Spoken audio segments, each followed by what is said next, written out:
الشیطان الرجیم بسم اللہ الرحمن الرحیم۔ سامعین و ناظرین، ہم نے نماز با جماعت کی فضیلت اور اس کی اہمیت، نماز با جماعت کا حکم اور پھر پہلی صف میں کھڑے ہونے کی فضیلت پڑھی۔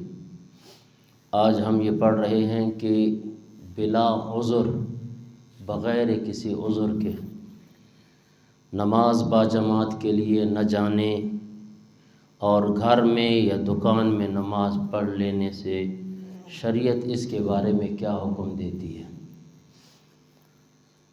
سب سے پہلے جو اس کے بارے میں وعیدیں اور سزائیں حضور صلی اللہ تعالی علیہ وسلم نے منتخب کی ہیں وہ سماعت کریں کہ جو بلا عذر یعنی بغیر کسی عذر کے، ابھی اس کی وضاحت بھی آئے گی کہ عذر کیا ہے۔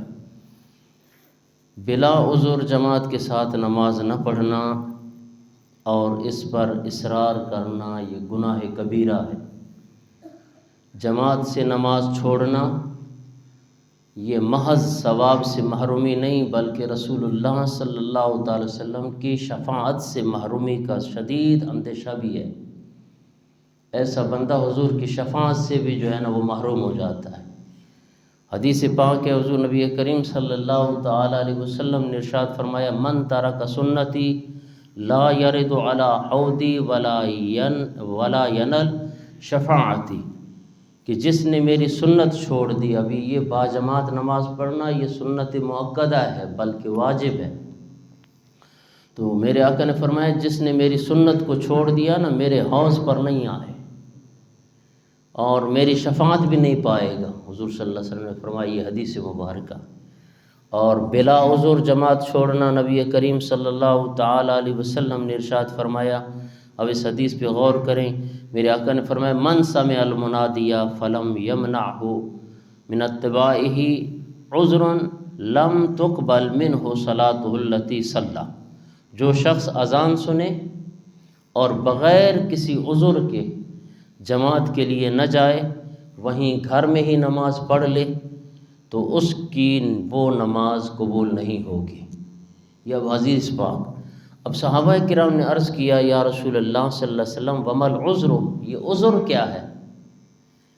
تو نبی کریم صلی اللہ تعالی وسلم نے ارشاد فرمایا، خوف او مرض، مرض ہو یا کسی چیز کا خوف ہو، دشمنی وغیرہ ہے کہ باہر نکلے گا کوئی اسے جو ہے نا وہ مار ڈالے گا، تو ان دو کے علاوہ اگر یہ کوئی، یا تو پھر وہ مریض ہے، ایسا مریض ہے کہ وہ مسجد کی طرف نہیں جا سکتا، جماعت میں شامل نہیں ہو سکتا، ان دو عذر کے علاوہ اگر جس نے بھی گھر میں نماز پڑھی، حضور صلی اللہ علیہ وسلم نے فرمایا اس کی نماز قبول نہیں ہے۔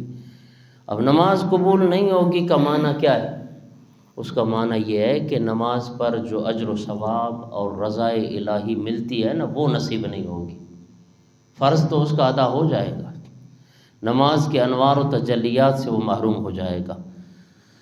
وہ تمام احادیثیں جن میں ہے کہ نماز قبول نہیں ہوگی اس کا یہی معنی ہے، یہ یاد رکھ لیں۔ اور یہ امام اعظم ابو حنیفہ رضی اللہ تعالیٰ عنہ کا مذہب ہے، اور مگر بہت سارے ائمہ علماء کے نزدیک نماز سرے سے نہیں ہوتی، کیونکہ ان کے نزدیک جماعت کے ساتھ نماز پڑھنا فرض ہے۔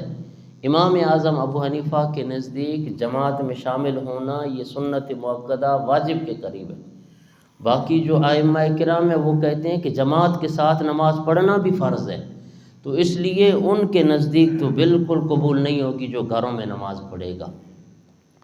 اور یہ دوسری حدیث پاک حضور حضرت جابر رضی اللہ تعالیٰ روایت کرتے ہیں کہ ابن ام مکتوم رضی اللہ تعالیٰ عنہ نے نبی کریم صلی اللہ تعالی وسلم کی بارگاہ میں حاضر ہو کر عرض کی، یا رسول اللہ، میرا گھر مسجد سے دور ہے اور میں نابینا ہوں اور اذان کی آواز بھی سنتا ہوں، کیا مجھے اجازت ہے کہ گھر میں نماز پڑھ لوں؟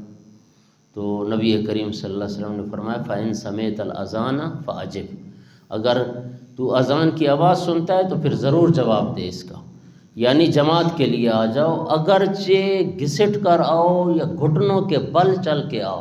حضور صلی اللہ علیہ وسلم نے فرمایا، یہ ابھی نابینے کو دیکھیں، نابینوں اور معذوروں کو گھر میں نماز پڑھنے کی اجازت نہیں ہے، تو پھر صحت مند اور بیناؤں کو گھر میں نماز پڑھنے کی اجازت کیسے مل جائے گی؟ وہ کیسے عذر بنائیں گے کہ جناب مجھے کو فلانا عذر ہے اور فلاں عذر ہے؟ جماعت چھوڑنے پر مزید اور جو وعید ہے، نبی کریم صلی اللہ تعالی وسلم کی ایک لرزہ خیز ارشاد ہے۔ آپ صلی اللہ علیہ وسلم نے ارشاد فرمایا کہ لوگوں کو چاہیے کہ وہ جماعت ترک کرنے سے باز آ جائیں، ورنہ میں ان کے گھروں کو آگ لگا دوں گا۔ تو اس سے بڑھ کر اور کیا ہو سکتا ہے؟ اشارہ منافقین کی طرف ہے کہ جو جماعت کے لیے حاضر نہیں ہوتے تھے، یا آئندہ آنے والے مسلمانوں کی طرف اشارہ ہے جو نماز میں سستی کا مظاہرہ کریں گے۔ تو جہاں تک صحابہ کرام کی بات ہے تو ان میں سے تو کوئی بھی صحابی جو ہے نا وہ نماز با جماعت نہیں چھوڑتا تھا۔ تو ایک اور وعید ہے کہ جو با جماعت نماز کو چھوڑ دیتا ہے، اللہ اس کے اوپر شیطان کو مسلط کر دیتا ہے۔ اس سے فرق نہیں پڑتا کہ جماعت کتنے آدمیوں پر مشتمل ہو، اصل مقصد تو اجتماعیت ہے۔ اور جماعت اسی لیے مشروع کی گئی ہے کہ رسول اللہ صلی اللہ علیہ وسلم نے فرمایا کہ جس بستی یا گاؤں میں 3 آدمی رہتے ہوں نا، اور وہاں جماعت نہ ہوتی ہو، تو شیطان ان کے اوپر مسلط کر دیا جاتا ہے۔ حضور صلی اللہ علیہ وسلم نے فرمایا فَعَلَيْكُمْ بِالْجَمَاعَةِ فَإِنَّمَا يَأْكُلُ الذِّئْبُ الْقَاسِيَةَ، لہٰذا تم جماعت کی پابندی کرو، بھیڑ یا بھیڑیا دور اور علیحدہ رہنے والی بکریوں کو کھا جاتا ہے۔ آپ دیکھتے ہیں کہ یہ تجربے کی بات ہے کہ اگر بکری جو ہے نا وہ علیحدہ اگر چل رہی ہو تو بھیڑیا اسی پر ہی وار کرتا ہے۔ تو حضور صلی اللہ علیہ وسلم نے فرمایا کہ جماعت کے ساتھ نماز پڑھو گے، ایمان بھی بچ جائے گا اور اللہ برکتیں بھی عطا فرمائے گا۔